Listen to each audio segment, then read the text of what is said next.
Bismillahirrahmanirrahim.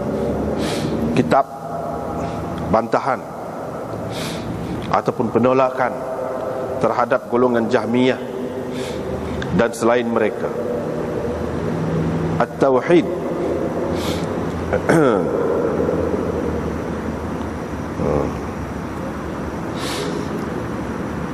Bab majah, ini bab hadis tentang doa ataupun seruan Nabi SAW akan umatnya kepada mentauhidkan Allah, tabarakat asma'uhu wa ta'ala jadduh, maha berkat nama-namanya, wa ta'ala jadduh, dan maha tinggi keagungannya.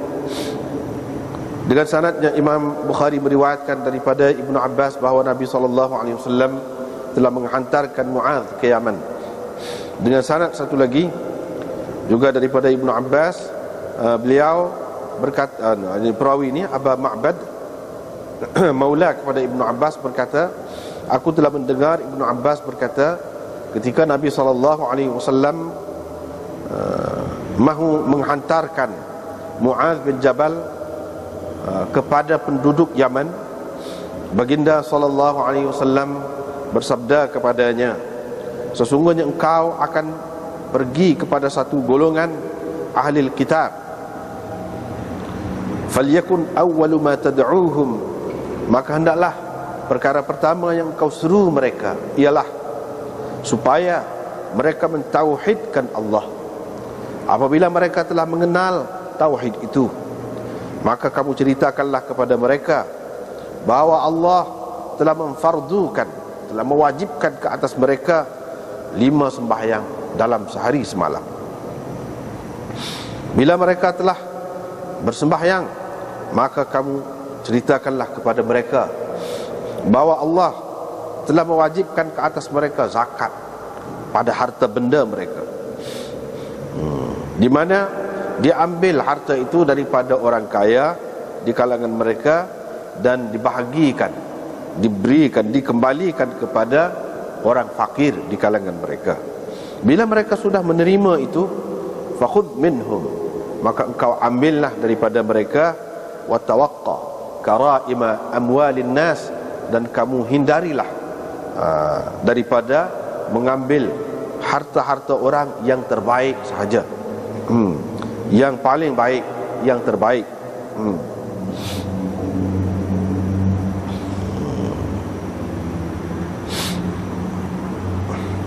Dengan sanadnya Imam Bukhari meriwayatkan daripada Mu'adz bin Jabal, beliau berkata Nabi SAW pernah bersabda, berkata yakni kepada dia, hai Mu'adz, tahukah engkau apakah hak Allah terhadap hamba-hambanya? Beliau menjawab, Allah dan Rasulnya lebih mengetahui. Qala Nabi SAW bersabda, yaitu mereka menyembahnya dan tidak menyekutukan apa-apa dengannya. Kamu tahukah apakah hak mereka terhadapnya, ini terhadap Allah? Qala Mu'adz berkata, Allah wa rasuluhu a'lam, Allah dan Rasulnya lebih mengetahui. Qala Nabi SAW bersabda, alla yu'adzibahum, yaitu dia tidak menyiksa mereka.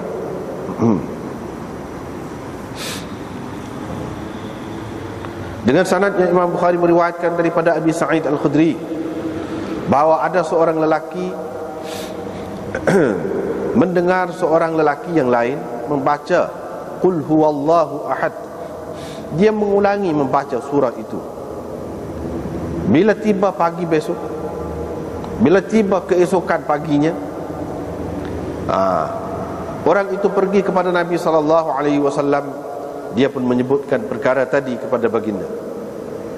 Semacam orang itu yataqalluha, menganggap bacaannya itu sedikit menganggap sedikit bacaannya. Maka Rasulullah SAW bersabda, demi Tuhan yang nyawaku berada di tangannya, sesungguhnya Qul huwallahu ahad ataupun surah itu betul-betul ataupun benar-benar menyamai 1/3 Al-Quran. Lepas tu dengan sanad lagi itu Imam Bukhari sebut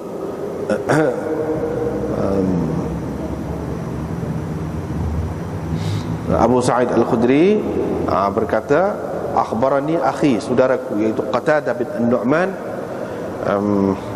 menceritakan kepadaku daripada Nabi sallallahu alaihi wasallam. Seterusnya dengan sanadnya Imam Bukhari meriwayatkan daripada Amrah binti Abdurrahman. Dia ni adalah anak angkat Aisyah fi hajri, besar dalam haribaan Aisyah, isteri Nabi sallallahu alaihi wasallam. Maksudnya anak angkat Aisyah. Daripada Aisyah bahawa Nabi sallallahu alaihi wasallam telah mengutuskan seorang lelaki memimpin satu kumpulan tentera, dan orang itu membaca di dalam sembahyang, apabila menjadi imam kepada sahabat-sahabatnya, kawan-kawannya, disudahi bacaannya dengan qul huwallahu ahad. Bila mereka pulang, mereka menyebutkan perkara itu kepada Nabi sallallahu alaihi wasallam. Nabi sallallahu alaihi wasallam pun bersabda, kamu tanyalah dia kenapa dia melakukan begitu, kenapa dia berbuat begitu. Mereka pun bertanyalah dia. Dia pun menjawab, li'annaha sifatur rahman, kerana surah itu menyebutkan ataupun ada di dalam surah itu sifat ar-Rahman, dan saya suka membacanya. Lantas Nabi SAW bersabda, bila orang cerita pula kepada Nabi SAW, akhbiruhu, kamu ceritakan kepadanya, beritahu kepadanya bahawa Allah mengasihinya, menyintainya. Bab, katakan, kamu serulah Allah ataupun serulah Ar-Rahman, mana-mana satu, mana-mana saja daripada nama Allah itu yang kamu seru, maka Allah mempunyai nama-nama yang baik. Mana bolehlah kamu menyuruh dia tu, sebab nama-nama itu semuanya adalah nama-nama yang baik. Dengan sanadnya Imam Bukhari meriwayatkan daripada Jarir bin Abdullah, beliau berkata, Rasulullah sallallahu alaihi wasallam bersabda, Allah tidak mengasihani orang yang tidak mengasihani manusia. Dengan sanadnya Imam Bukhari meriwayatkan daripada Usamah bin Zaid, beliau berkata, pernah kami berada di samping Nabi sallallahu alaihi wasallam, tiba-tiba datang kepada baginda utusan salah seorang anak perempuannya, supaya dia memanggil Nabi sallallahu alaihi wasallam pergi kepada anaknya yang sedang hampir mati, yang dalam keadaan nazak.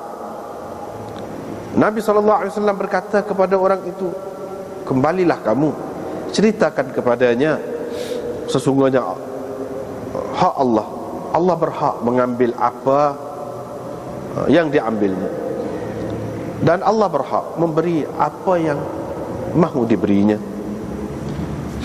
Ataupun sesungguhnya kepunyaan Allah juga apa yang diambilnya itu, dan kepunyaannya juga apa yang diberikannya, dan segala sesuatu di sisinya mengikut ketentuan, mengikut tempoh yang sudah ditentukan. Famurha, oleh itu kamu suruhlah dia bersabar dan mengharapkan pahala daripada Allah dengan kesabarannya itu. Tetapi kemudiannya anak perempuannya itu menghantar kembali utusan tadi dengan menyatakan anaknya bersumpah biar Nabi SAW datang juga bagaimanapun. Ketika itu Nabi SAW pun bangkit, dan bangkitlah bersama Nabi SAW Sa'ad bin Ubadah, Mu'adh bin Jabal. Setelah Nabi SAW sampai ke sana, diangkat anak itu, yakni cucunya, kepadanya dalam keadaan nafasnya tercungap-cungap.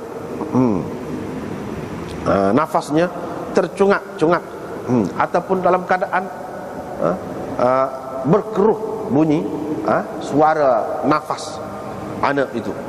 Ka'annaha fi shannin, seolah-olahnya nafasnya itu di dalam shan, yakni gereba, dalam gereba yang usang. Ketika itu mengalirlah air mata Nabi sallallahu alaihi wasallam. Maka Sa'ad berkata kepada Nabi sallallahu alaihi wasallam, "Wahai Rasulullah." Nabi sallallahu alaihi wasallam berkata, "Ini adalah rahmat, sifat belas kasihan yang Allah letakkannya di dalam hati hamba-hambanya. Allah hanya mengasihani di kalangan hambanya orang-orang yang tahu mengasihani orang lain." Bab qaulillah, "Inni adar razzaq dzul quwwatil matin." Sesungguhnya akulah yang memberi rezeki, dzul quwwah, yang mempunyai kekuatan yang teguh. Dengan sanadnya Imam Bukhari meriwayatkan daripada Abi Musa al-Asy'ari, beliau berkata Nabi sallallahu alaihi wasallam bersabda, "Tidak ada siapa pun lebih sabar daripada Allah apabila mendengar sesuatu perkara yang tidak disenangi dikatakan kepadanya." Mereka mengatakan dia mempunyai anak, mereka mendakwa dia mempunyai anak, tetapi dia terus membiarkan mereka dalam kedamaian dan memberi rezeki kepada mereka, terus memberi rezeki kepada mereka.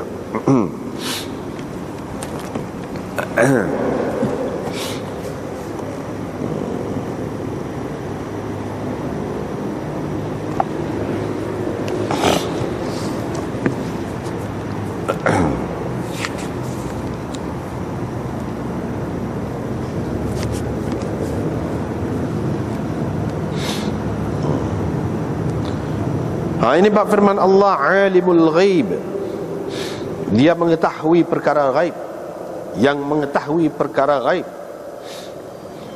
Tidak dinyatakan perkara ghaib itu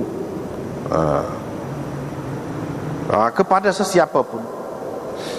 Dan sesungguhnya Allah, padanya ada pengetahuan tentang kiamat, dan Allah menurunkannya mengikut pengetahuan ilmunya. Tidak ada perempuan yang tidak ada perempuan yang mengandung dan melahirkan anak, melainkan semuanya itu berlaku dengan pengetahuannya.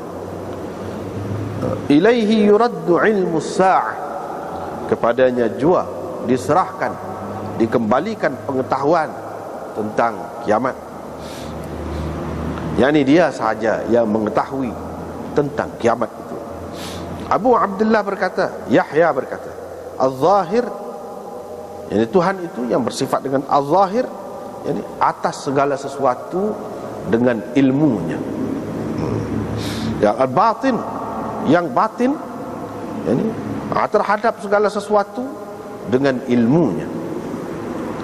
Dengan sanadnya Imam Bukhari meriwayatkan daripada Ibn Umar, daripada Nabi sallallahu alaihi wasallam, baginda bersabda, mafatihul ghaib, anak kunci perkara ghaib itu ada 5. Tidak ada yang mengetahuinya selain Allah.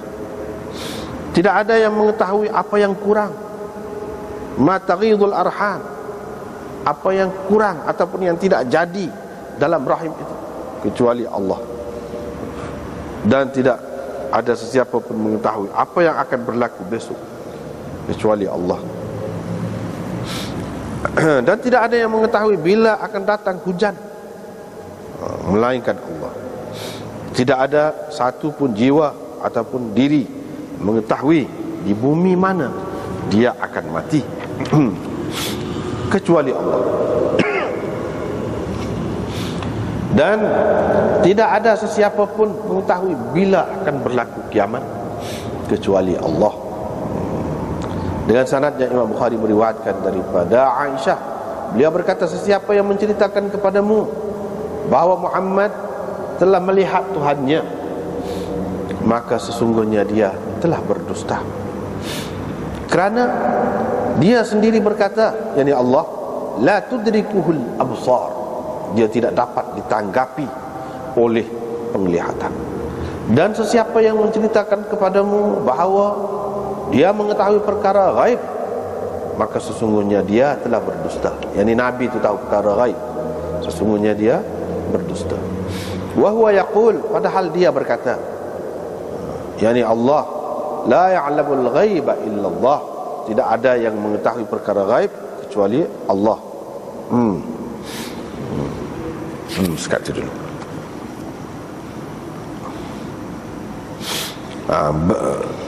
Bismillahirrahmanirrahim. Kitab Ar-Radd 'ala al-Jahmiyah dan seterusnya.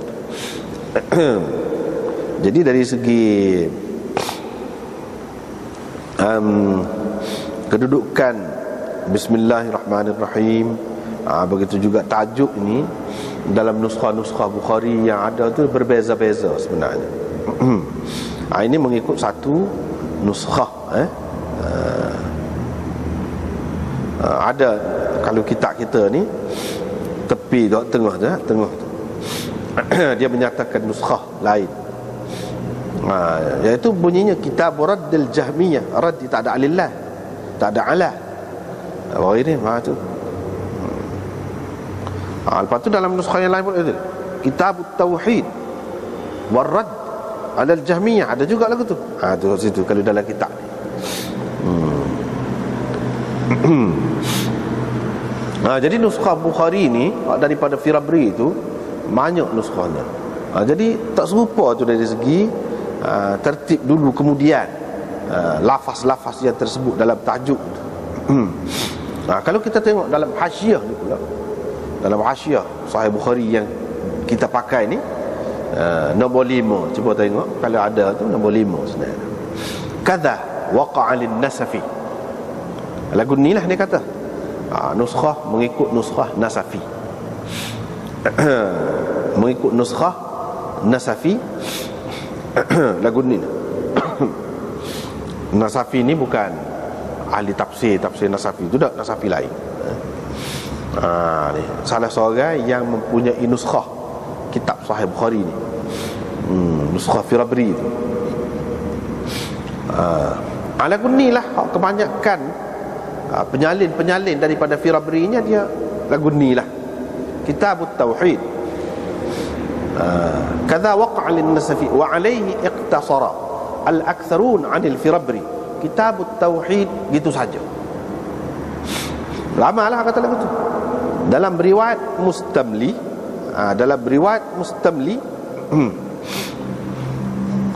Kitab Tauhid war-Radd 'ala al-Jahmiyah wa ghairihim.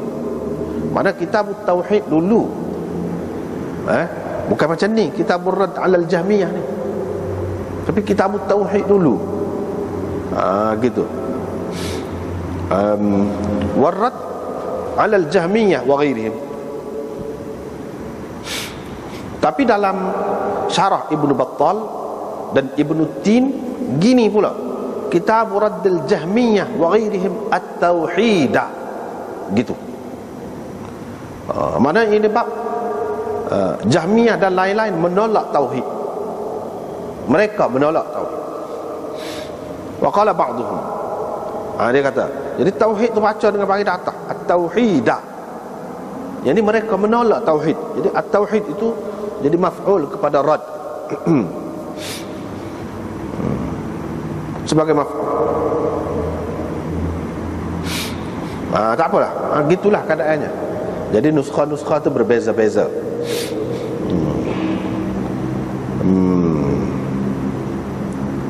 Tetapi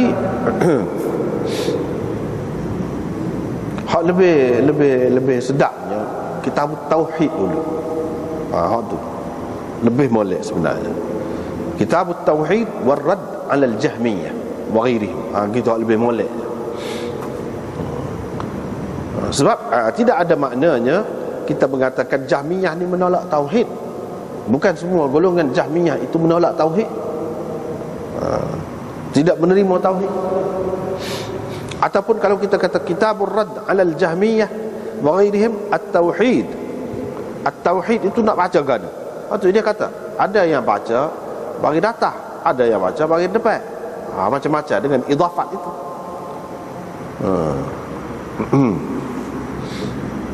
Dengan idafat macam-macam lah. Ada dalam hasyiah tu disebutkan. Ada dalam setengah nuskah ada bismillah ni, ada dalam setengah nuskah pula tak ada. Tak ada.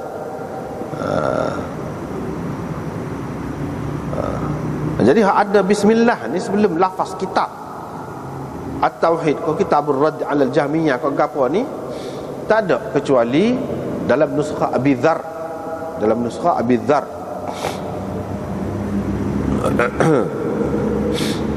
Gitu. Setengah-setengah ulama mengatakan, dulu kita sudah bicara apabila sampai kepada bab ataupun kitab al-i'tisam bil kitab was sunnah dulu, ada yang mengatakan, anda sudah sebut dah juga dulu, iaitu hak ni kitab tauhid gapo ni semua ni masuk bawah tu, bab tu lagi, bukan bab yang berasing. Jadi hak kitabul i'tisam tu adalah kitab ataupun bab yang terakhir dah bagi Sahih Bukhari ni. Hak ni termasuk pecahan-pecahan bab tu. Gitu, ada yang kata gitu. Ada yang mengatakan bahawa hak ni hak baru bab akhirnya. Kitab tauhid ni bab suku ni. Kitab tauhid ataupun kitabur rad 'ala al-jahmiyah ni, hak ni hak bab terakhir bagi Sahih Bukhari. Adapun kitabul i'tisam itu bukan lagi bab yang terakhir. Yang kedua terakhir lah maknanya. Jadi hak ni hak barulah terakhir. Dan kalau nak kira pun hak lebih sesuainya hak ni. Hak ni bab terakhir. Sebab kebanyakan syarih menyebutkan Imam Bukhari ni paling akhir sekali dia buat bab dia nya dalam kitab dia ni kitabut tauhid. Artinya mereka boleh katakan semua terima kitabut tauhid ni hak akhir. Kalau kita kata kitabut tauhid ni salah satu daripada yang terkandung di dalam kitabul i'tisam bil kitabi was sunnah, bermakna tidak terakhir lah kitab ni. Mana hak ni yang terakhir dah. Mengikut kebanyakan pensyarahnya. Hak tu hak moleknya. Sebab apa? Sebab Imam Bukhari dia cara dia nak sudahkan kitab dia dengan tauhid. Dia nak sudah kitab dia ni dengan tauhid. Seperti mana kita ni baru bermakna, baru berarti yang dikehendaki benar dan yang menentukan segala-galanya ialah husnul khatimah. Husnul khatimah tu apa dia? Tauhid lah. Man kana akhiru kalamihi la ilaha illallah dakhala al-jannah. Sesiapa yang ucapan terakhirnya ialah la ilaha illallah, yang tauhid lah. La ilaha illallah. Kita kata Muhammad Rasulullah tak ada. La ilaha illallah. Masuk syurga ni. Jadi hadis itu menunjukkan hak terakhir manusia ni dikehendaki gitulah. Hak akhirnya. Sebab kalau kita kata kitab ni daripada awal sampai ke sekarang ni kan dia ada bara'ah. Bara'ah istihlal, bara'ah ikhtitam. Ada semua Imam Bukhari sebut daripada awal sampai akhir. Tetapi bagi keseluruhan kitab ni, inilah bab yang terakhir. Dan bab yang terakhir, jadi sesoalnya ucapan yang terakhir lah. Jadi ucapan yang terakhir tu ialah tauhid. Tuhan seperti dalam hadis tadi. Kalau tak ada tauhid itu tak jadi, sia-sia saja. Amalan selama mana pun sebelum pada tu, kalau tidak tauhid, sia-sia saja. Tapi boleh jadi kalau orang itu sepanjang hidup dia tak molek, tapi dia bertaubat dan mati dalam tauhid, boleh jadi Tuhan ampunkan semua. Masuk syurga tu pun boleh jadi. Artinya tauhid itu satu perkara yang paling penting. Dan hak ni lah Imam Bukhari nak cerita sebab apa dia letak di kitab tauhid ini. Selepas daripada kitabul i'tisam bil kitab was sunnah, pegang teguh dengan Quran dan sunnah tu apa? Dia nak ayatnya kemuncak ajaran Al-Quran dan As-Sunnah itu ialah tauhid. Inilah kemuncak pati bagi segala ajaran dalam Al-Quran dan As-Sunnah itu ialah tauhid. Tu lepas pada apa dia hak sebenarnya. Quran dan sunnah nak ajar, ajaran dia hak nombor satu sekali. Hak penting sekali tauhid. Jadi pegang teguh tu nombor satu sekali, kena pegang teguhnya. Kalau hak lain-lain perkara kecil-kecil pun, baru ni kan kita sudah baca dah dalam bab sebelum pada ni, dia suruh kita berpegang teguh, apa lagi lah dengan ajaran yang paling penting, iaitu tauhid. Ini lagi-lagilah kena kita berpegang teguh dengannya. Itu tujuan Imam Bukhari buat ni selepas daripada kitab Al-I'tisam bil Kitab was Sunnah.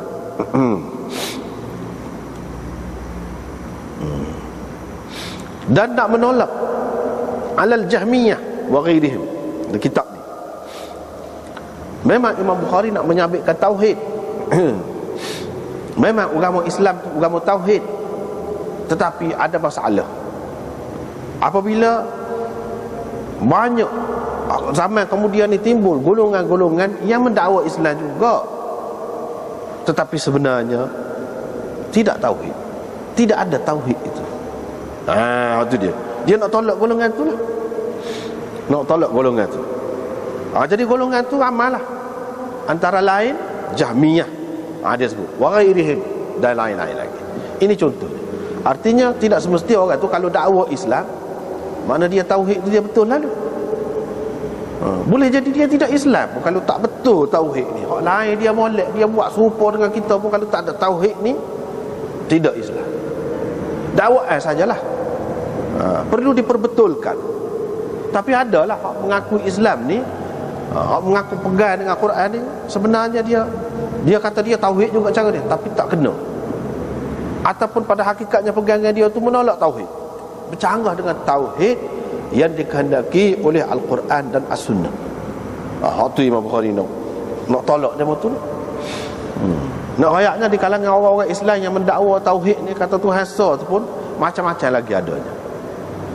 Jadi kita naknya hak tauhid, hak betul-betul tauhid. Jangan pula macam puak-puak Jahmiyah dan lain-lain lagi.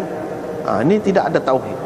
Bila tidak ada tauhid, jadi hak perkara hak paling asas sekali itu, hak tu punah, tak betul, asas tu tidak kuat, maka sia-sia saja. Tak boleh lah. Mana dia tidak mewakili ahli tauhid yang sebenarnya.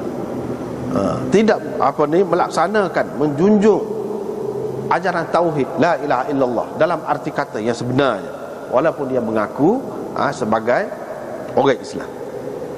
Itu tujuan Imam Bukhari. Ini ayat ni masalah juga. Walaupun mengaku tauhid Islam pun macam-macam ada ni. Misalnya Jahmiyah. Jadi kita ni kena berlawan sama lah dengan tu. Sebab apa? Nak jaga Islam ni. Orang kafir tu benarlah, memanglah habis dah tak ada tauhid dia nya. Hak Islam ni pun ada juga, tak kena. Jadi hak ni pun kena betul juga.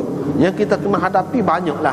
Maknanya Imam Bukhari nak cerita di sini, bukan sahaja agama lain, agama syirik tu, tapi hak ngaku Islam ni pun kita kena menghadapi juga. Menjadi masalah juga. Sebab apa? Kalau mereka ni yang benar, yang menguasai keadaan, maka pada hakikatnya Islam yang sebenar, tauhid, ajaran tauhid yang sebenar tu tidak wujud dalam masyarakat. Tapi alhamdulillah, daripada zaman Nabi sampai ke sekarang ni, majoriti orang Islam yang megang dunia di mana-mana pun hak tahu semua, iaitu ahli sunnah wal jamaah, ahli tauhid yang sebenarnya. Tidak kata macam Kristian menang hak syirik, dari hak tu hak lebih ramai daripada hak tauhid. Kalau ada pun Kristian tu yang menerima Tuhan tu tidak kata Nabi Isa tu anak Tuhan ke apa pun, hak tu sikit tenggelam. Jadi orang tak tahu, orang akan menganggap hak banyak ni lah hak mewakili Kristian. Tapi Islam tidak begitu. Alhamdulillah, daripada dulu sampai sekarang ni tidak begitu. Walau bagaimanapun adalah golongan orang panggil serpihan, serpihan ataupun pecahan-pecahan ni ada. Mereka ini perlu dikawal, dijaga, dibanteras,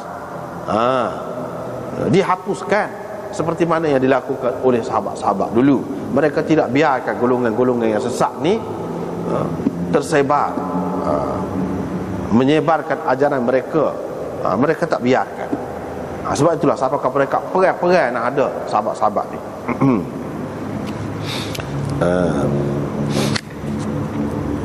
Lepas pada tu dia sebut, kalau kita tengok dalam syarah ni, Imam Bukhari kata ar-rad 'ala al-Jahmiyah wa ghairihim, nak menolak golongan Jahmiyah dan selain mereka. Jadi selain mereka ramai tu, tapi Imam Bukhari semua dia tekan Jahmiyah. Jahmiyah ni siapa? Kalau dia awal kitab dulu kak, kalau dalam Kitabul Iman dulu duk tekan semua. Dia duk tekan semua. Golongan mana? Golongan Murji'ah. Golongan Murji'ah. Jahmiyah ni buat Murji'ah lah juga. Maknanya Imam Bukhari tekan demon ni dari segi akidah daripada awal hak tu juga. Akhirnya hak tu juga. Hak dia sebut dengan terang. Tapi bukan makna hak ni saja jadi masalah kepada akidah Islam ni. Wa ghairihim, hak lain-lain pun ada lagi, banyak lagi. Tapi hak dia hadapi di zaman dia, dia berasa bertanggungjawab, makna kena jaga, kena tolak mereka itu, iaitu golongan Jahmiyah ataupun Murji'ah. Baik, kalau kita tengok ni, dalam Hasyiah ni hak kita baca tadi, tak apalah berkenaan dengan tajuk qauluhu wa ghairihim. Imam Bukhari kata wa ghairihim itu apa makna? Yang dimaksudkan dengan mereka ialah puak-puak Qadariyah. Ghairihim, selain daripada mereka. Puak-puak Qadariyah, yang ni puak-puak yang tak percaya kepada takdir ni. Kita yang menentukan takdir sendiri. Puak-puak Khawarij, hak ni sudah bincang dah dulu dalam Kitabul Fitan dulu. Imam Bukhari bincang dah tentang demon ni. Dan begitu teruknya, sahabat-sahabat saya perang dengan puak-puak ni. Nabi SAW kata kalau dia dan dengan puak-puak ni, dia akan hapuskan puak-puak ni. Dulu kita sudah jumpa dah tentang Khawarij. Itu termasuk dalam ghairihim. Begitu juga dengan Rafidah. Sudah sebut dah juga dulu dalam Kitabul Ahkam. Banyak Imam Bukhari tolak golongan Rafidah, iaitu Syiah. Ni pak puak ni kata dia, inilah kepala ahli bid'ah. Kepala puak-puak ajaran sesat dalam Islam ni, yang mengaku Islam, hak ni lah pak ni kepala dia. Lepas tu dia sebut puak-puak Mu'tazilah ni menamakan diri mereka ahlal adli, ahli keadilan, dan ahli tauhid. Dia kata gitu. Sebab begitu juga puak-puak Syiah, sebab dia belajar Syiah ni dari segi akidahnya, tok guru dia hak utamanya Mu'tazilah dalam akidah. Jadi tu rukun iman dia adil, Tuhan tu adil. Mu'tazilah lagu tu juga adil, bukan takdir. Rukun iman tempat takdir tu dia tukar dengan keadilan. Tuhan ni adil, gitu. Takdir tu tak ada. Demon ni pun lagu tu. Dan ahli tauhid, dia kata pokok dia tu ahli tauhid. Maksud mereka dengan diri mereka tu ahli tauhid, iaitu menafikan sifat-sifat Tuhan. Menafikan sifat-sifat Tuhan. Itu makna tauhidnya. Tuhan tu ada zat dia, sifat tak ada. Lepas tu Tuhan mendengar dengan zat dia lah, bukan dengan sifat dia. Tuhan mengetahui dengan zat dia, Tuhan melihat dengan zat dia, bukan dengan sifat dia. Kalau kita kata Tuhan mendengar dengan sifat dia, mana Tuhan tu ada dua, memerlukan kepada sifat lah pula. Tidak tauhid. Dia tuduh kita ni pula tidak tauhid. Tu balas. Itu maksud Imam Bukhari ni. Kena jaga demon ni. Demon ni pun rosak juga ni.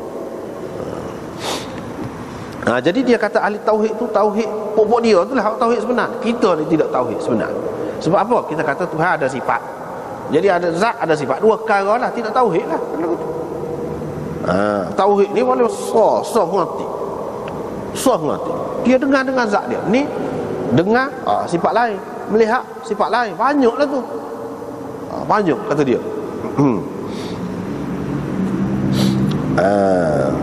Jadi kalau kita menyabitkan sifat-sifat Tuhan, kalau kita kata Tuhan ni ada sifat dia, bermakna kita mentashbihkan Tuhan. Kita kata Tuhan serupa makhluk juga. Kita mendengar dengan sifat mendengar, melihat dengan sifat melihat. Jadi kalau begitu kita kata Tuhan serupa makhluk pula. Sesiapa yang menyerupakan Tuhan dengan makhluk, syirik kata dia. Jadi dia anggap syirik lah orang-orang yang terima Tuhan itu bersifat tu. Jadi dalam menafikan sifat Tuhan ni, puak-puak Mu'tazilah ni serupa dengan puak-puak Jahmiyah. Tu Imam Bukhari nak ayat. Serupa dengan puak-puak Jahmiyah. Puak-puak Jahmiyah ni lagu tu juga, dia menafikan sifat Tuhan. Quran bukan kalam Allah, kata dia, makhluk. Quran ini. Dan kalau kita, dia kata, kalau kita berdoa dengan menyebutkan nama-nama Tuhan yang lain selain daripada Allah, nama zat dia tu Allah, hak lain tu kalau kita kata Sami, Rahman, apa, bermakna kita syirik. Kalau 99 nama Allah, kita syirikkan Allah dengan 99, kata dia. Syirik gitu. Lagu tu lah puak-puak Jahmiyah ni. Dia anggap gitu. Syirik, kata dia.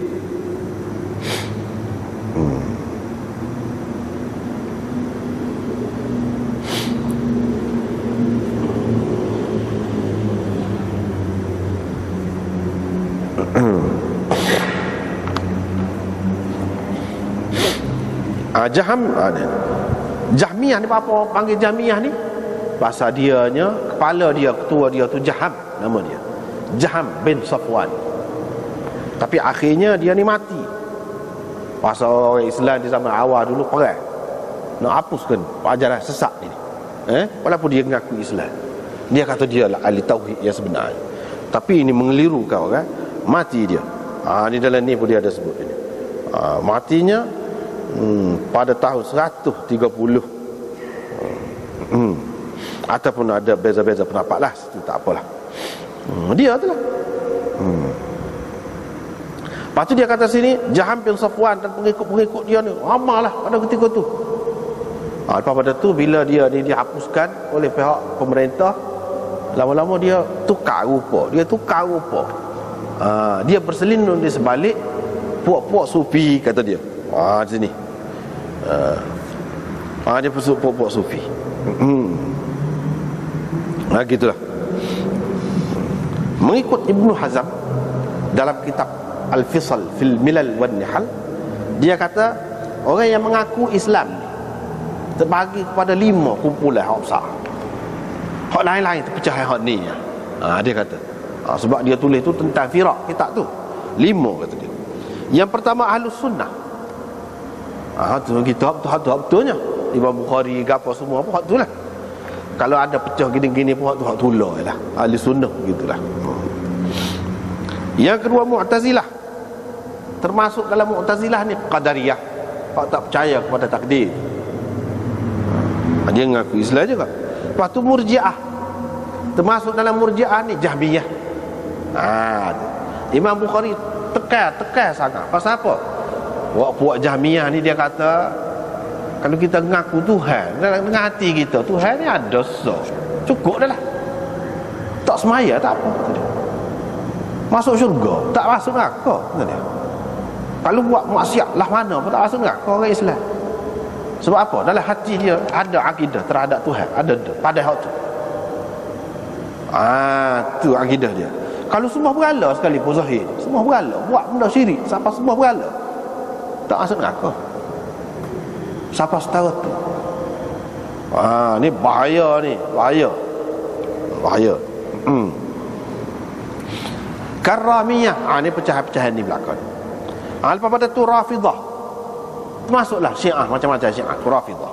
Ini golongan yang keempat. Ni pecahan yang keempat, Rafidah. Masuklah Syiah, macam-macam Syiah. Yang kelimanya Khawarij. Termasuk dalam puak-puak Khawarij ni Azariqah dan Ibadiyah. Inilah kumpulan hak besar. Lepas tu kat pecahan-pecahan ni lebih kurang lah, ada sikit ni, ada sikit ni, gitulah.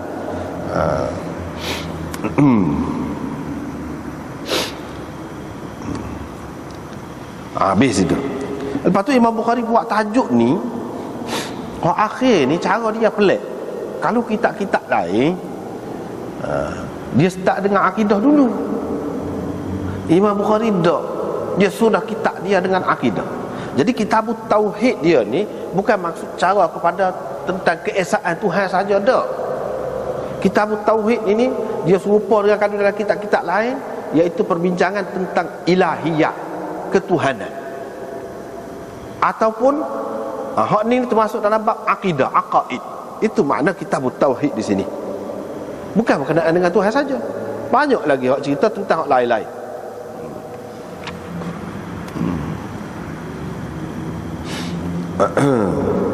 Walau bagaimanapun, dia hak asasnya, paksi dianya ialah tauhid. Hak tu hak asas dalam akidah.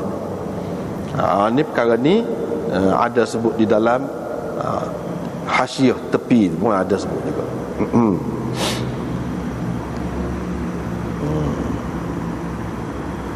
Sebab itulah apa nama ni, Kirmani dan lain-lain menyebutkan dalam hasyiah nombor 6, dia kata bila Imam Bukhari selesai membincangkan tentang masalah usul fiqh, hak sebelum pada ni Kitabul I'tisam wal Kitab was Sunnah, dan sebelum pada tu usul fiqh dia. Dia pelik. Kalau orang lain usul dulu, kalau fiqh pun usul dulu, lepas tu baru fiqh. Kalau syariat, akidah dulu, dia tak.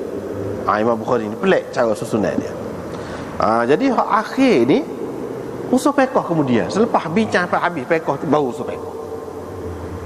Supaya juga selepas bincang segala syariat ajaran Islam ni baru akidah. Baru tauhid. Terutamanya hak tauhid lah. Kalau nak kira akidah tu sebenarnya ada dah di celah-celah tu pun. Daripada awal lagi banyak dah. Tapi hak sinilah, hak bab khususnya di akhir. Bab apa? Dia sudahi dengan fa in qulta, kalau engkau kata hak moleknya dia bincanglah tentang akidah dulu supaya kita lain, sebab hak tu asas. Dah hak lain-lain tu furuk lah kata dia. Jadi hak semoleknya mengikut tertib tabi'i, hak biasanya lagu tu lah, hak asas tu dulu, lepas tu lah baru furuk. Begitu juga kalau usul fiqh dulu, lepas tu baru fiqh, hak asas dulu. Qultu, saya akan jawab, kata dia, ini termasuk dalam bab tarakki. Bab tarakki. Tarakki ini daripada perkara yang kurang penting kepada yang lebih penting. Imam Bukhari ambil jalan itu, cara itu, daripada yang kurang penting kepada yang terpenting. Gitu. Itu makna tarakki. Selain daripada itu, dia bermaksud nak mengisyaratkan kepada penyudahan kitab ni dengan penyudahan yang baik, iaitu khitamuhu misk. Misk itu apa dia? Iaitu tauhid. Penyudah yang molek, iaitu tauhid. Lepas tu dalam hak tauhid ni pula dia sebut juga hak lain. Dia sebut tauhid dulu. Sebab apa? Bincang pasal tauhid dulu. Nanti kita akan tengoklah. Memang lagu itulah dia bincang tentang tauhid dulu. Sebab apa? Sebab kalimah syahadah tu, la ilaha illallah dulu. Hak tu dulu. Lepas tu tak apalah, tu banyak bincang lain-lain lagi lagu begini. Tak apalah tu.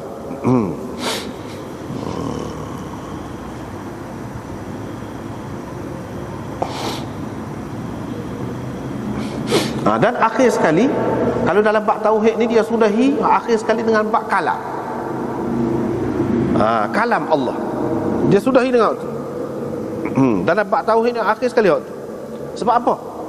Sebab kalam itu madar wahyu. Wahyu ni semuanya bergantung kepada kalam Allah. Jadi pada hakikatnya adalah kalam Allah. Dan dengan wahyu itulah sabit adanya segala syariat ini. Sebab itulah Imam Bukhari mulakan dengan wahyu, dan sudahkan dengan tauhid. Jadi maknanya kitab dia tu macam musing gitulah. Musing gitu, tidak putus. Padahal kalau kita start semula pun boleh juga.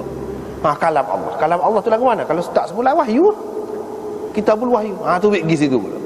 Jadi makna tidak putus, musing semacam sesuatu. Dia nak bunyi kitab dia ni lagu tu. Bukan kata habis berhenti senyap gitu dak. Mana kalau kita pusing semula pun dia bersambung juga. Tidak kata putus, tidak kata jadi putus. Sebab apa? Sebab kalam tauhid lah. Apa ni, wahyu ke gapo kan dia daripada kita terima Tuhan tu sah tu lah. Dan wahyu tu kita nak dapat lagu mana? Nabi-nabi dapat melalui kalam Allah. Pada hakikatnya hak tu. Jadi kalam Allah akhir sekali. Bila akhir tu, lepas pada tu kalau kita start semula wahyu, dia bertali semula.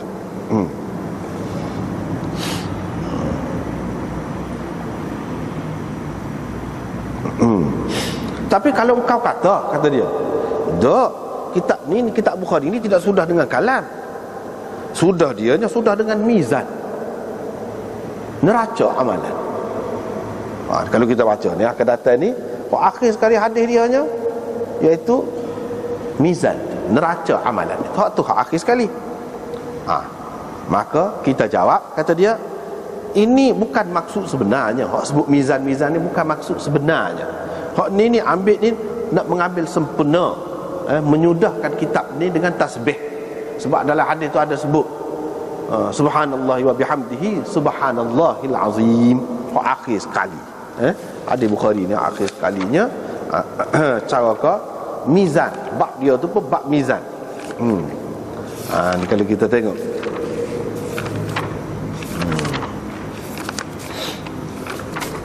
mizan, ni bab qaulillah wa nadha'u al-mawazin al-qisṭah li yaumil qiyamah.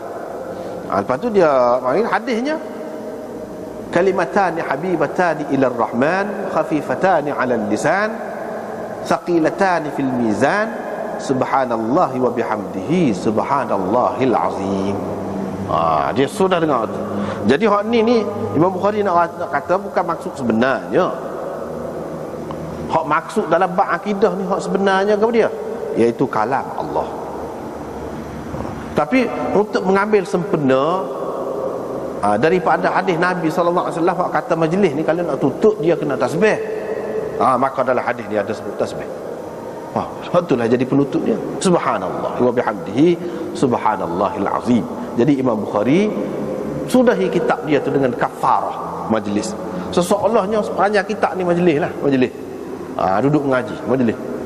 Bila nak sudah majlis akhir sekali tu, sudah dengan tasbih. Kan Nabi ada sebut dalam hadis tu. Jadi dia, sebab tu dia sudah dengar tu.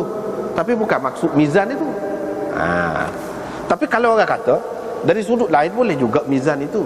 Sebab yang menentukan segala-galanya ialah timbangan amalan itu. Timbangan amalan itulah yang menentukan seseorang tu ke neraka, ke syurga, ke mana ke. Dia kena pergi situ. Hak itulah suknya. Hak itulah suknya, jawapannya. Kalau kita kata selama ni duk puasa, hak itulah keputusannya. Keputusan duduk situ.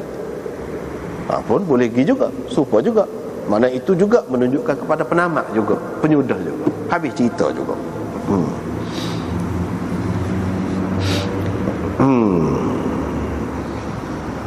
Tak apa. Jadi itu Kitabut Tauhid warad 'ala al-Jahmiyah wa ghairihim.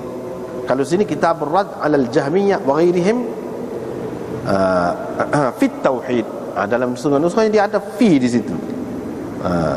Jadi ini bab, kalau kita nak kata gini, kalau at-tauhid itu kurang sesuai itu. Kurang sesuai. Zahir dia lah. Sebab apa kita akan jadi kata at-tauhid itu jadi maf'ul kepada ar-rad. Jadi maf'ul kepada ar-rad. Jadi sedangkan mereka ini tidak menolak tauhid. Orang akan kata begitu. Mereka terima juga tauhid. Kerana dia nak jaga tauhid, itulah dia tolak orang lain tu. Dia tolak orang lain tu. Siapa dia kata Allah SWT ni buat hak molek saja. Hak molek ni daripada Allah, hak tak molek tidak daripada Allah. Daripada hak lain, orang lain. Gitu. Daripada orang lain, Allah saja. Itu sesuai dengan dia. Jadi dia kata kalau kita kata Allah tu ada buat hak baik, ada buat hak buruk, maknanya Allah ni tak molek. Allah tu kurang sebab dia buat hak tak molek. Dia kerana dia nak menyucikan, mentanzihkan Tuhan itulah. Kerana itulah dia tolak ni. Dia kata Tuhan buat hak molek saja. Barulah sesuai dengan dia. Barulah sesuai dia kata larang buat benda jahat. Kalau dia buat benda hak jahat, tak apa makna. Mana kuranglah dia. Tak moleklah dia. Kan Tuhan tu maha suci daripada hak tak molek. Dari satu segi tu. Kerana nak jaga tauhid lah. Supaya juga dia kata Tuhan ni sifat tak ada. Kalau sifat ada, maknanya satu benda yang lain. Tuhan ni perlu nak dengar, kena ada sifat. Mana Tuhan tu kurang memerlukan kepada yang lain. Dia kata kok tu. Tapi kita tidak nak bahas pergi panjang situ lah. Kalau nak bahas kan, memanglah gitulah jadi. Tuhan ni nak dengar, perlu kepada sifat mendengar tu. Kalau tak ada sifat tu, dia tak boleh. Sebab kita lah kalau kita kata nak dengar, kena ada telinga. Kalau tak ada telinga, kita tak boleh dengar. Hari Tuhan ni perlu kepada tu. Jadi Tuhan ni memerlukan kepada yang lain. Ada kalau tu tak sempurna lah. Kalau memerlukan kepada yang lain, dia tak sempurna. Dia kata dia, lepas dia mau kata tauhid lah ke mana? Tu tengok. Dia nak jaga tauhid lah juga. Jadi kalau kita kata puak-puak Jahmiyah ni menolak tauhid, sebab itulah dalam hasyiah ni dia ada sebut tak berapa tepat kalau nak kata mereka ni tolak tauhid. Pada hakikatnya mereka terima tauhid, mereka nak tauhid lah. Tetapi itu kan, perhati situ. Kalau kita terima gini, terima hak ni, tajuk di lagu ni, bukan kitab tauhid, lagu ni lah sebab Imam Bukhari buat. Tetapi kita takdirkan fi sebelum tauhid itu, yani kitabur rad 'alal jahmiyah wa ghairihim fit tauhid. Seperti dalam setengah-setengah nuskhahnya ada lagu tu. Bermakna kita nak tolak puak-puak Jahmiyah dan selain daripada mereka dalam bab tauhid. Walaupun mereka kata lagu tu tak betul, lagu tu. Tak betul lagu tu. Tak betul lagu tu. Tauhid mereka tu tidak bersih. Tauhid mereka tu tak kena. Walaupun sekali dengar nampak sedap. Kita nak tolak tu lah. Dalam bab tu lah kita nak tolaknya. Jadi kalau kira-kira ada tauhid ni, jadi molek lah akidahnya, Islam lah. Ada.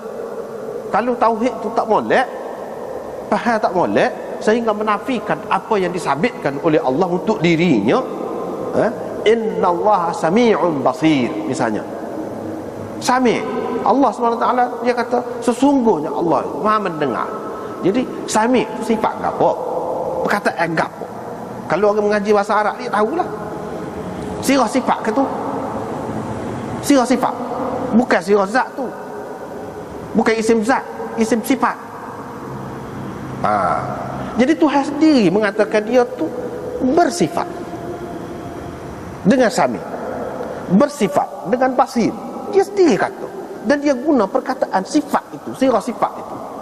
Kalaulah dia mendengar dengan zat dia, apa maknanya sebut lagu tu, gunakan sifat itu. Jadi ahli sunnah wal jamaah ni dia kata hak Tuhan kata lagu tu, kita terima lagu tu. Bukan bermakna kita kata sifat dia tu lain, zat dia tu lain bila kita kata lagu tu je. Kita tak kata gitu. Tetapi dah dia sebut, dia mendengar tu dengan sifat mendengar. Sebab dia guna perkataan sami', dia guna perkataan basir, dia guna perkataan qadir, dia guna perkataan-perkataan sifat berlaku. Jadi kita nak kata mana?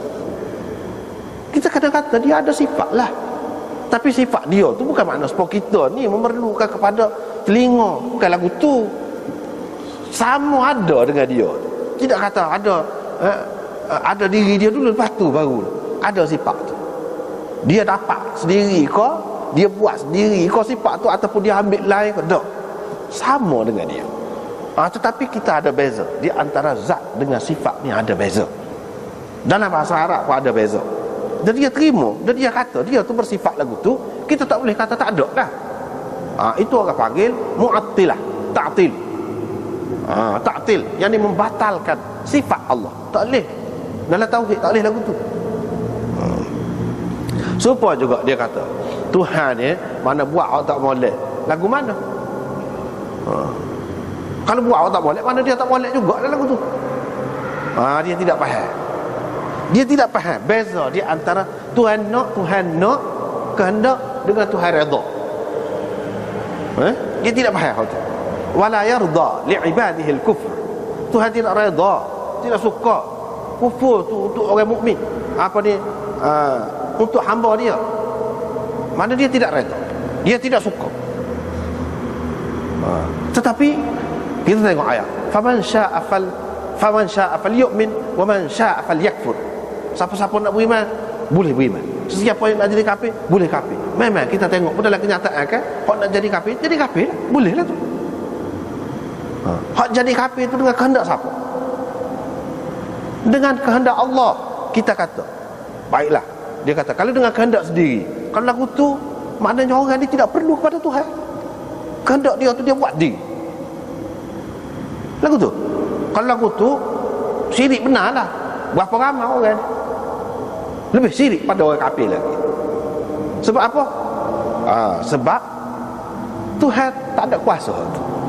Kuasa manusia sendiri. Nak buat benda, nak apa-apa pilihan manusia sendiri, bukan Tuhan. Tuhan tak ada kuasa. Manusia tu sendiri yang berkuasa. Jadi manusia buat perbuatan dia tu. Bila bukan Allah buat. Jadi ada jugalah hak bukan Allah buat, hak manusia buat. Kalau lagu tu Tuhan lagu mana? Tauhid lagu mana? Lamalah Tuhan kan lagu tu. Tu panjanglah ceritanya. Jadi kalau bahas dalam ilmu kalam apa tu, panjang benarlah cerita tu. Lepas tu dia kata tak molek gapo tu Allah buat hak tak molek. Dia tidak faham panjanglah. Jadi kita tidaklah nak bahas hak tu. Dia jadi bahas pasal usuluddin pula. Saja kita tidaklah nak pergi panjang situ. Cuma nak ceritanya hak puak-puak ni, ajaran puak-puak yang bid'ah ni, puak-puak yang sesat ni, walaupun dia mengaku tauhid, pada hakikatnya dia salah dalam tauhid. Tu Imam Bukhari nak ayatnya. Walaupun dia kata dia tu ahli tauhid, dia tu mendukung tauhid, dia nak jaga tauhid lah, sebenarnya tauhid dia tu tak betul. Kita boleh tolak. Tauhid tu tak boleh diterima lagu tu. Kalau didakwa tauhid hak naknya lagu mana? Hak Nabi ajak. Nabi ajak lagu mana? Gitu. Nanti kita akan tengok Imam Bukhari buat mari sifat-sifat Tuhan ni. Tuhan sendiri sebut sifat dia tu. Innallaha huwar razzaq dzul quwwah. Itu semua sifat belaka tu. Dan dia sebut lagu tu, kita kena terima lah. Kita tahu mana pula yang kita berani kata tu dia tu beri rezeki, dia mendengar dengan zat dia. Kita tahu mana? Dalil mana? Tak ada fikiran saja.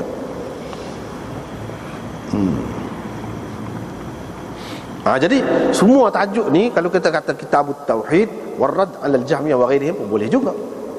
Kalau kita kata mengikut ni boleh juga. Maknanya Imam Bukhari nak tolak buat-buat ni, walaupun dia kata dia ni ahli tauhid, tauhid dia tu tak betul.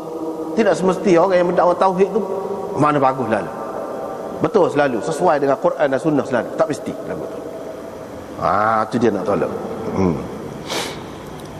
Jadi ada hak bab tauhid ni, dia buat marilah hak mula-mulanya, bab Nabi SAW seru umat dia kepada tauhidillah.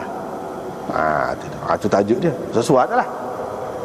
Hak Nabi seru gap dia, perkara asas, perkara utama paling penting dalam ajaran Nabi SAW kepada umat dia ni tauhid. Sesuai lah tajuk dia tu dengan hak ni.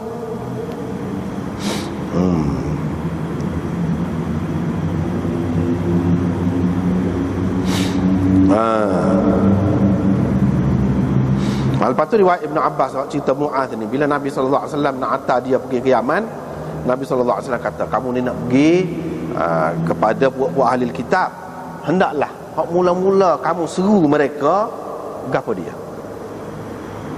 iaitu tauhid.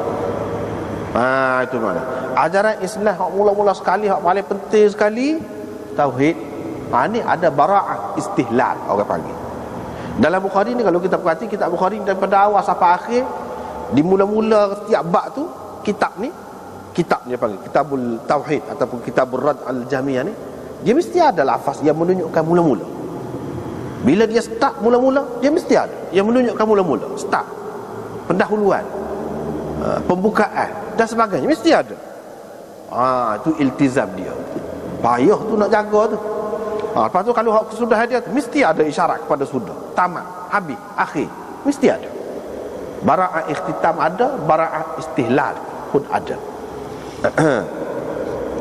Bara'ah ibtida', orang panggil juga pun ada juga. Ni bara'ah ibtida'.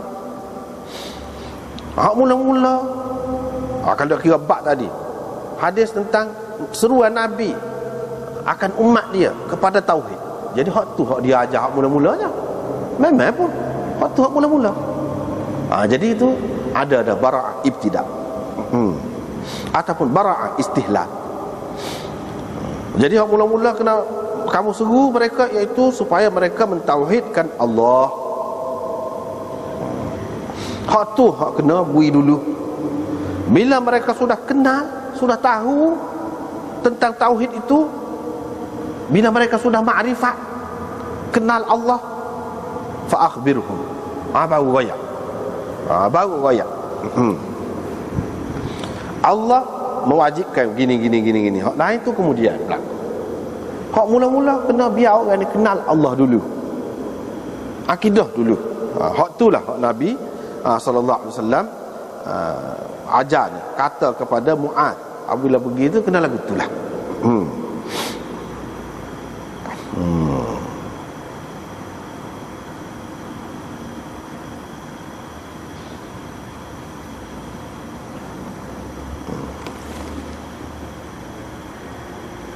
Daripada sinilah kita tengok dalam hasyiah ni ada disebut, tapi dia lentai gitu, tulis lentai gitu, bukan betul.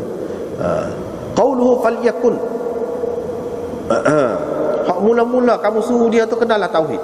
Fil hadis, kata dia, ada dalil bagi orang yang mengatakan hak mula-mula sekali perkara yang wajib ke atas kita ialah makrifat, kenal Tuhan.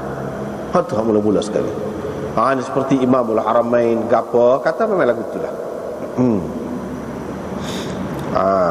Dan hadis ini juga dijadikan dalil bahawa seseorang itu nak buat apa-apa yang dinamakan perintah ataupun meninggal apa-apa yang dinamakan larangan itu, dia tidak mungkin berlaku dan tidak boleh, tidak jadi sekiranya kalau tak kenal siapa yang menyuruh, siapa yang melarang.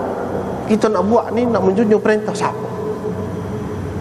Kita tak boleh buat ni, buat apa? Siapa yang larang? Dia kena tahu hal tu. Jadi maknanya kenal Allah dulu. Bukan bermakna di sini kita tak boleh faham daripada hadis ni. Ini makna sosok. Bila faham molek tu, sebelum faham molek tu semaya dak lah. Gak lain dak lah. Tidak lagu tu. Mana nak ayat dari segi tertib keutamaan itu. Mana hak tu dulu aja.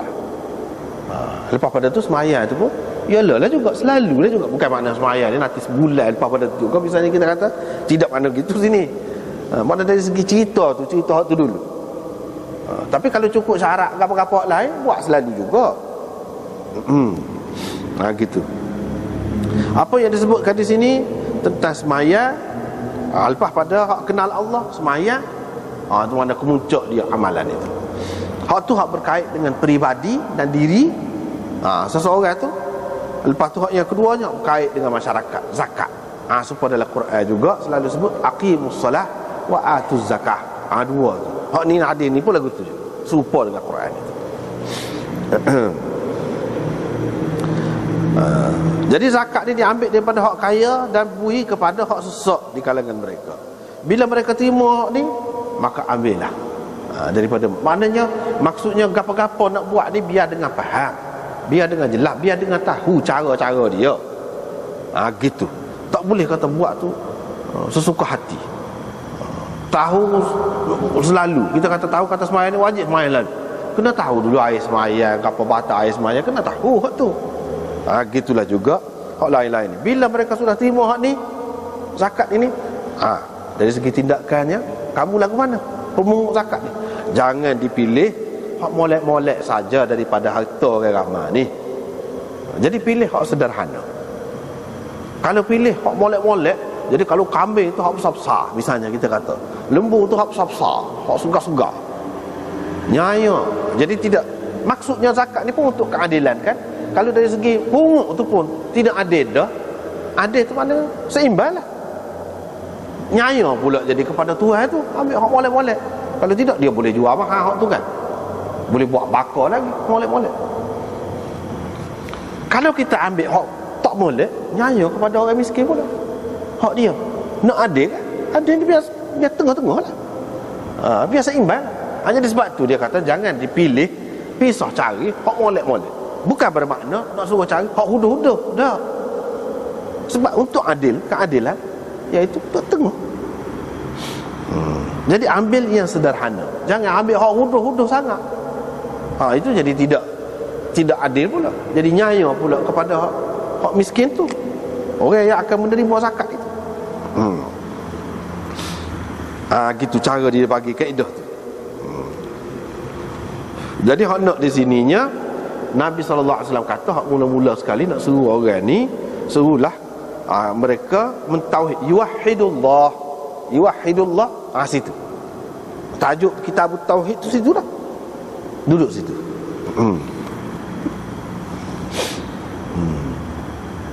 Hadis yang kedua lagu tu juga, Muaz bin Jabal juga, Nabi SAW tanya dia, kamu tahu ke apa hak Allah terhadap hamba dia? Hak hamba kena buat kerana Allah. Apa dia? Dia pun kata Allah dan Rasulnya lebih mengetahui. Nabi SAW kata, kamu kena menyembahnya dan tidak mensyirikkan dia. Mana sembah dia, ya'buduhu tu di situ dengan makna kamu mentauhidkannya. Mana kalau ibadat dengan mentauhidkannya, tahu mana? Iaitu la yusyriku bihi syai'ah. Mereka tidak syirik. Tidak syirik mana tauhid. Jadi ayya'budu, iaitu mereka menyembahnya. Mereka, yakni hamba-hamba tu menyembahnya. Jadi menyembah di sini dengan makna ke dia? Iaitu dengan makna mentauhidkannya. Jadi pernyataan penyembahan itu, tauhid itu yang paling tingginya duduk mana? Duduk pada menyembahnya, dengan cara yang dia ajar, yang dia suruh. Jangan syirikkan dia dengan apa-apa. Jadi makna sini ada tauhid. Ni hak Allah atas hamba. Maknanya hak hamba kena buat kerana Allah. Apa dia? Iaitu tauhid. Hak tu. Lepas tu dia tanya pula, apakah hak mereka terhadap Allah? Hak mereka terhadap Allah. Yang ni hak Allah kena buat kerana mereka, kerana hamba. Gitulah.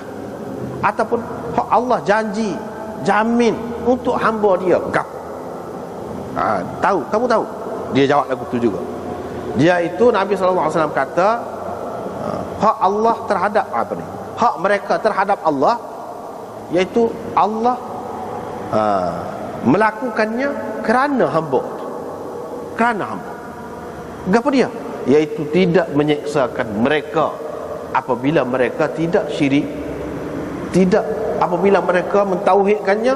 Allah SWT jamin, Allah SWT jamin, iaitu dia tidak akan menyeksa hamba itu. Gitu. Jadi di sini maksud tidak menyeksa ni kalau orang tauhid tu mana. Lepas tu kalau dia tu buat maksiat apa gitu gini, zina macam-macam lagi, tidak masuk neraka kan ni orang Islam pun, padahal dia tu orang tauhid. Lagu mana? Maksudnya jaminan ini tidak menyeksanya, tidak menyeksa mereka buat selama-lamanya supaya orang kafir. Kalau seksa pun setelah habis tu, lepas pada tu tubiklah. Jaminan lagu tu, jaminan mereka tidak akan menerima siksaan yang abadi, tu, yang berkekalan. Makna dia. Yang keduanya, makna dia ke dia? Allah tidak akan menyeksa mereka ni kalau mereka betul-betul bertauhid.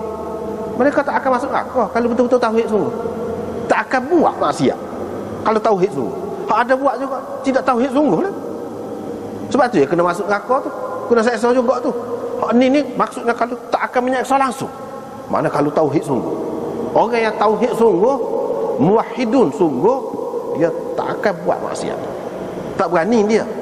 Kalau dia buat juga tu, dia langgar juga. Cai lah tu, ada lah tu. Hak tak sepenuh. Tak faham molek lah tu, tak kenal molek Tuhan. Kalau dia kenal molek Tuhan, dia tak akan buat. Dia tak akan buat. Misalnya semaya, tak akan tinggal semaya. Gapo-gapo lah, apa-apa, tak akan tinggal. Maksiat, Tuhan larang, dia tak akan buat. Kalau dengan kesedaran dia tak akan buat. Dengan pilihan dia tak akan.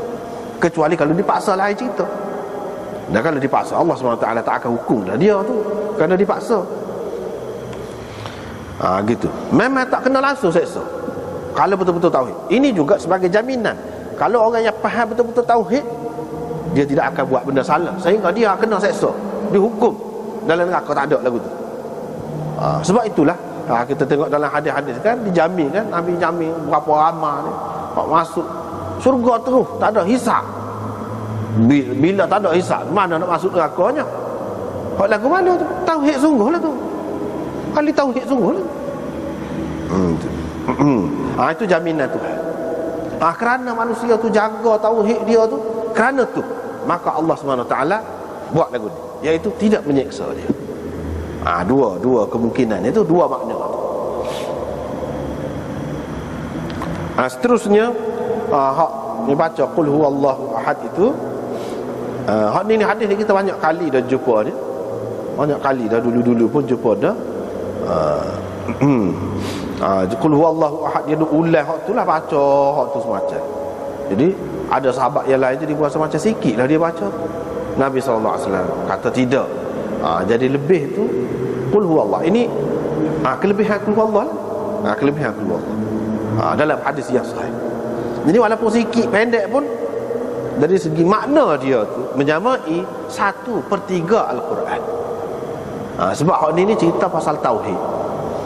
Jadi lebih tu apa? Imam Bukhari ayat jadi lebih pasal surah tu mengandungi tauhid, ajaran tauhid. Hak tu jadi lebih tu. Dan dalam tu cerita pasal tauhid. Maknanya cerita tauhid ni daripada dalam Quran, ajaran Quran. Ajaran Quran. Dan jadi lebih walaupun pendek. Sebab apa? Sebab dia cerita tentang tauhid. Lebih.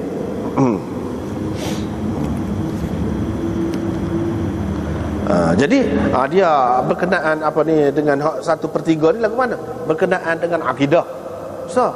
Berkenaan dengan akidah ketuhanan. Yang kedua berkenaan dengan kenabian. Dua. Yang ketiga berkenaan dengan ma'ad. 3. Hak tu je.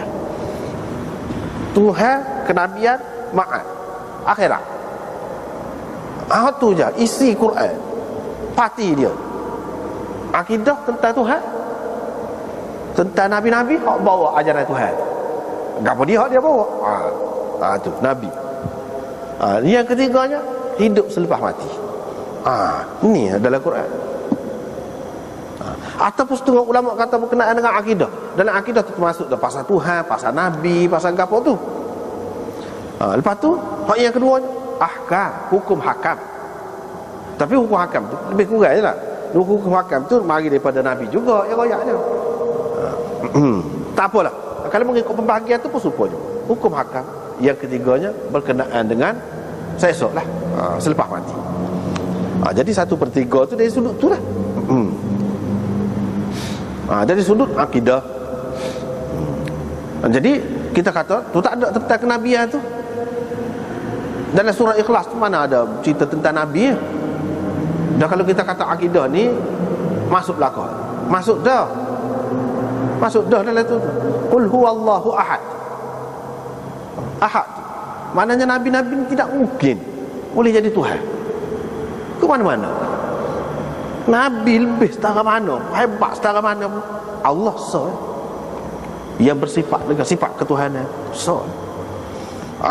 Tak boleh gila lah hak lain. Tak sebut ayat setara mana.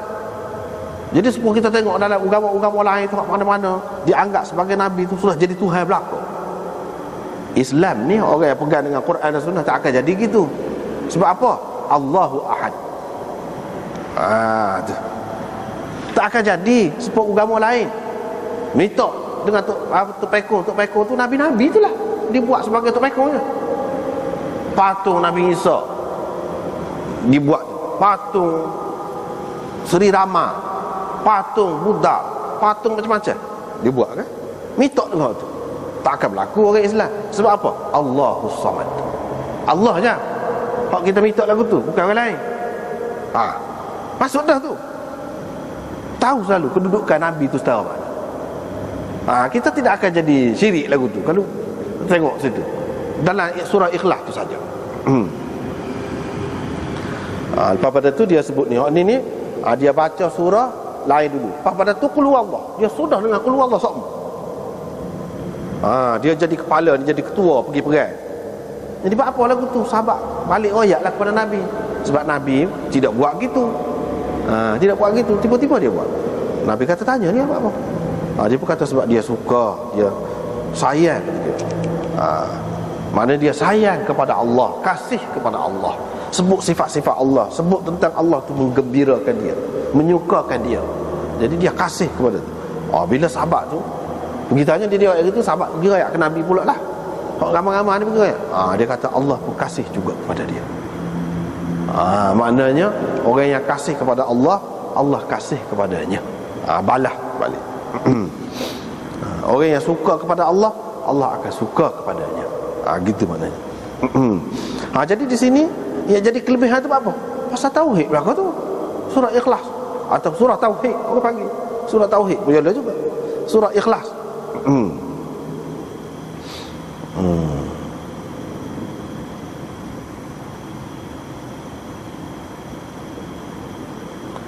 Gitulah ringkasnya. Lepas tu kita akan sambung semula pula. Sekat itulah. Wallahu a'lam.